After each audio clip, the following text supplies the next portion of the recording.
శ్రీ మహాగణాధిపతయే నమః. ఐం మహాసరస్వత్యే నమః. శ్రీ లలితాంబికాదేవియే నమః. మహాశివరాత్రి. మహాశివరాత్రి అంటే మనము మామూలుగా శైవ ఆలయాలకు, శివాలయాలకు అందరము భక్తజనం అంతా కూడా వెళ్ళటం చేయడం చూస్తూ ఉంటాం. ఏ పండుగ వచ్చినా, అలా విష్ణుపరమైనటువంటి పండుగలు వచ్చినా వెళతాము. శివాలయం మహాశివరాత్రి అంటే శివుడి అనుగ్రహం, పార్వతీ పరమేశ్వరుల అనుగ్రహం కోసం వెళుతూ ఉంటాము, సహజమే. కానీ ఈ మహాశివరాత్రి నాడు ఎటువంటి పరిహారాలు చేసుకుంటే మన జీవితాలు బాగుంటాయి అనేటువంటిది ఒక్కటి మనం ఆలోచన చెయ్యాలి. ఏమిటి అంటే, మామూలుగా మాస శివరాత్రి అనేటువంటిది ప్రతి మాసము వస్తుంది గాక. అయితే ఈ మాస శివరాత్రులు ఎక్కువగా పాటిస్తుంటాము. కొంతమంది పాటించరు.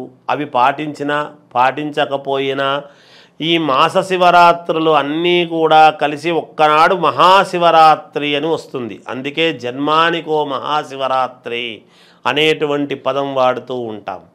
ఈ మహాశివరాత్రి రోజు చేయవలసినటువంటిది ఏమిటి అనేది గనక ఒక్కసారి మనం ఆలోచన చేస్తే, అందరూ ఉపవాసము అంటే తిండి తినకుండా ఉండటం అనేటువంటి దాని దగ్గరే ఆగిపోతున్నాం. అలా కాదు. ఉపవాసం అంటే ఏమిటి అంటే స్వామికి సమీపముగా ఉండటం, స్వామిని నిరంతరము మనము ధ్యానిస్తూ ఉండడము అనేటువంటిది ఉన్నది. శివపంచాక్షరీ మంత్రానికి సంబంధించినటువంటి మహత్తు ఇంకొకటి లేదు అని ఉన్నది.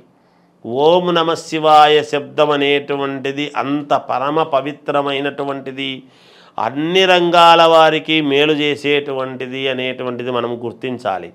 ఆ రోజు ఉదయాన్నే మామూలుగా యథావిధిగా సూర్యోదయాత్ పూర్వమే తలస్నానము చేయటము, స్వగుడికి వెళ్ళటము, మనకు చేతనైనటువంటిది పాలు, పెరుగు, తేనె, నెయ్యి, చక్కెర ఇలాంటివన్నీ తీసుకువెళ్ళి స్వామికి అభిషేకము చేసుకోవటము, చెరుకు రసము, పళ్ళ రసాలు వీటన్నిటితో చేయడం జరుగుతుంది.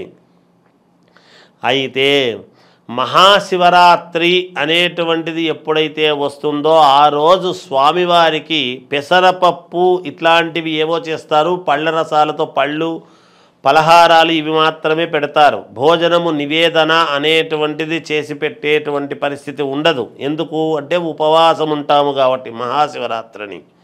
అయితే అన్ని రకాల వారికి, అన్ని రాసుల వాళ్లకు, 12 రాసుల వాళ్లకు ఏదో ఒక రాశిలో ఏదో ఒక నక్షత్రంలో మనుషులు మనం జన్మిస్తాం.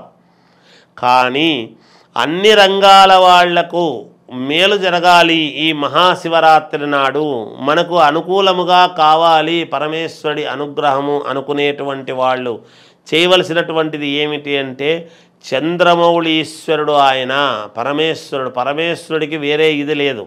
కనుక మీరు చేయాల్సింది ఏమిటి అంటే, ఆ మరుసటి రోజు ముందు రోజు ఆ రోజు ఇచ్చినటువంటివి మరుసటి రోజు ఉపయోగపడేటువంటి విధముగా ఇవ్వవలసినటువంటిది 1 కిలో బియ్యము, 1 కిలో బెల్లము. ఈ 2 బియ్యము బెల్లము 2 ఎప్పుడైతే మీరు తీసుకువెళ్ళి దానములాగా ఇస్తారో తప్పకుండా పరమేశ్వరుడు, పార్వతీ పరమేశ్వరుల యొక్క అనుగ్రహము మీకు పరిపూర్ణముగా కలుగుతుంది. ఎందుకు దానాలు ఇవి చేయమంటాము అంటే, ఎప్పుడు ఏది చేస్తే ఫలితమో అది చేస్తేనే ఫలితం. ఉత్తప్పుడు మనం ఏమి చేసినా ఉపయోగం ఉండదు. అంటే చెయ్యకూడదు అని కాదు, రావాల్సినంత ఫలితము రాదు, తక్కువ ఫలితం వస్తుంది. మరి ఎక్కువ ఫలితము రావాలి అన్నప్పుడు ఇలాంటి సందర్భాలలో మనము ప్రవర్తించినప్పుడే కదా మనకు మేలు జరుగుతుంది. అందువలన పళ్ళ రసాలతోనూ అన్నిటితోనూ చేసుకుంటూ ఉంటారు, సహజము.